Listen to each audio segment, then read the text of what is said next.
আসসালামু আলাইকুম। সবাই কেমন আছেন? আলহামদুলিল্লাহ আমি অনেক ভালো আছি। সকাল, সকাল আপনাদের মাঝে খিচুড়ি নিয়ে বসে পড়েছি।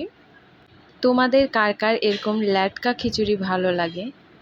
তার সাথে যদি থাকে আচার, পেঁয়াজ, সরিষার তেল আর আজকে মুরগির মাংসটা তো আমার জন্য বোনাস।